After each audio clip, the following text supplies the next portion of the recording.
Le monde de l'édition est en émoi après l'annonce de la mort de l'autrice Isabelle Lacan, également connue pour sa carrière de comédienne. La romancière et actrice Isabelle Lacan, qui joua entre autres avec Alain Delon, est morte à l'âge de 68 ans des suites d'un cancer, a annoncé mardi son éditeur.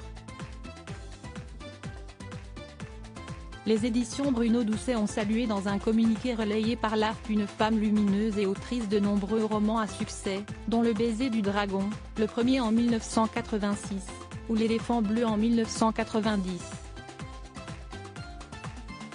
De père français et mère coréenne, Isabelle Lacan a joué de nombreux rôles au cinéma et à la télévision, comme dans Le Marginal, 1983, avec Jean-Paul Belmondo ou dans un épisode de la série Fabio Montal, 2002, avec Alain Delon.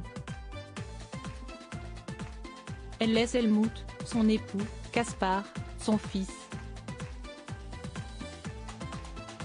Sur le site Actualité, ce bel hommage a été dévoilé dans son intégralité.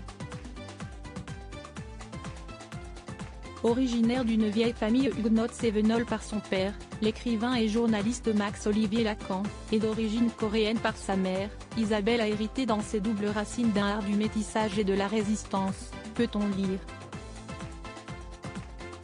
Étudiante en chinois et coréen à l'Université de Londres et de l'Institut des langues orientales à Paris, elle a d'abord été comédienne, travaillant pour Claude Berry, Jacques Doré ou Tony Garliff. Sa plume prendra le dessus et Isabelle Lacan deviendra l'autrice de nombreux romans comme Une jeune fille bien comme il faut, Albin Michel, 1991, L'homme sans fusil, Seuil 2002, Le jongleur de nuages, Flammarion, 2008. Sa rencontre avec Bruno Doucet et Muriel Zac en 2011 fait naître une grande amitié et elle intègre le collectif auteur de la collection Ceux qui ont dit non, Actes Sud Jeunesse. Son magnifique dernier roman, Ombre parmi les ombres, édition Bruno Doucet, collection Sur le fil, 2018, redonne vie à Robert Desnos dans une bouleversante rencontre avec le dernier enfant juif survivant du ghetto de Terezin.